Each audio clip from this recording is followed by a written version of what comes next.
When your LG portable air conditioner control panel stops responding, follow these systematic troubleshooting steps to get it working again. First, verify the power connection.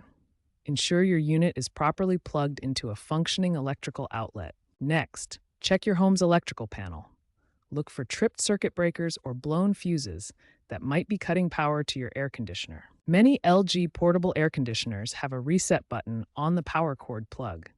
Locate this button and press it to reset the unit's electrical protection system. Perform a complete unit reset by unplugging the air conditioner for at least 15 seconds, then plugging it back in.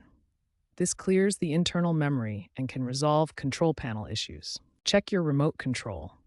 Replace the batteries and try using the remote to operate the air conditioner. Sometimes the control panel fails while the remote still works. If your LG air conditioner has smart features like Wi-Fi connectivity, try using the mobile app or voice control as an alternative way to operate the unit while the control panel is being repaired. Finally, check the display for any error codes. These codes can help identify specific problems with your air conditioner and guide you toward the right solution. If none of these troubleshooting steps resolve the control panel issue, the problem may require professional diagnosis and repair. If basic troubleshooting didn't resolve the issue, it's time for more advanced checks. Start with a visual inspection of the control panel for any obvious damage. For those comfortable with electronics, you can inspect the control board itself.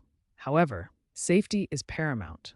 Always unplug the unit first and never touch components while powered. Next, check if other components are functioning.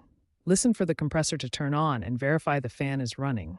These sounds can help identify whether the problem is isolated to the control panel or affects the entire system. Regular maintenance, especially filter cleaning, is crucial for preventing control panel and system issues.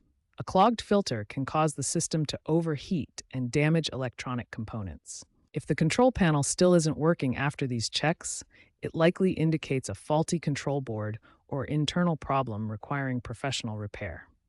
Before calling a technician, check your warranty status. Consider the cost of repair versus replacement, especially for older units.